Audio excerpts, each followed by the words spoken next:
Good morning, Leanne, and also to viewers. Deputy Minister, what took so long to have an interim council like this? Leanne, I think the public is aware that there are many types of traditional healing systems. There's the divinity side of it, the faith healers, there are herbalists, there are traditional birth attendants.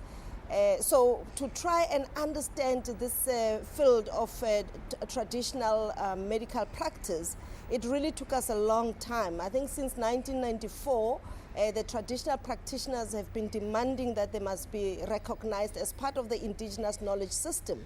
But we also are aware that there are many unscrupulous practitioners that are bogus, that are also doing wrong things that are not in the interest of the public.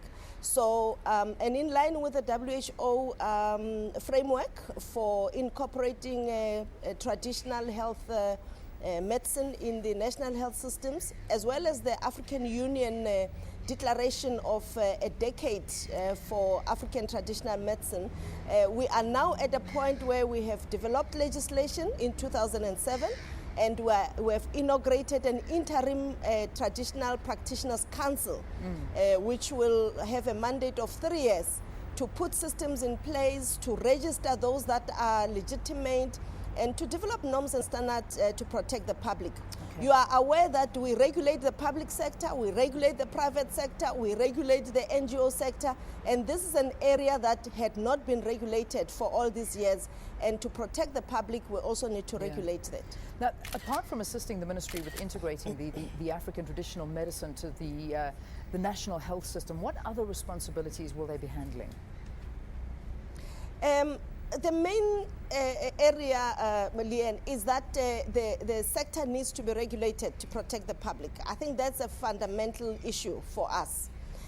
Secondly, we also know that sometimes when people are on treatment, patients are on treatment, they also take traditional medicine. So we must start understanding what they are taking and how that relates and interfaces with the medicines that they get from clinics and hospitals.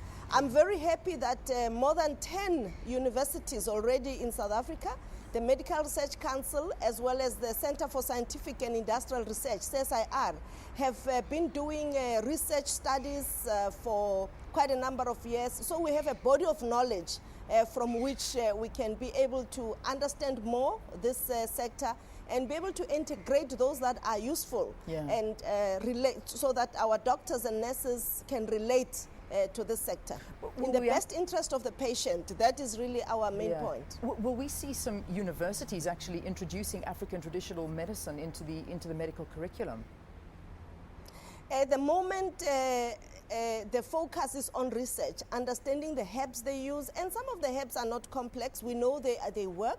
For instance, the aloe, we know that aloe works quite well as an antiseptic, and we also know that some of the herbs that we use finally as tablets are purified throughout, and yet the African traditional practices still use them in their raw form, and a lot of roots. So the universities have been mainly dealing with the research on understanding what the medicine is all about, the traditional medicines are all about, how they work and all that. And they will also come up with, this council must also come up with what we call a pharmacopoeia. So a list of medicines that are used, how they work, what are their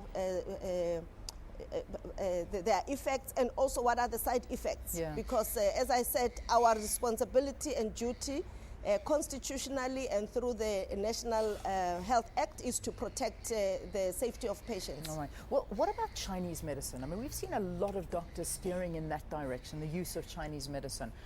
As a country, is that something we are looking into? All these form part of traditional medicines in general. Okay. The council is not an interim council only for African traditional medicine. It's for traditional medicine in general.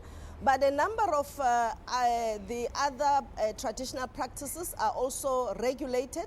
We've got a council that is regulating, for instance, issues of reflexology and all that. So, yeah, but any other medicine that falls under traditional practice will also be accommodated in this work of this council over the next 3 years. Dr. Gwen Ramokgopa, it's always a pleasure speaking to you. Thank you for joining us. Dr. Ramokgopa is the Deputy Minister of Health here in South Africa, joining us from our Cape Town studios.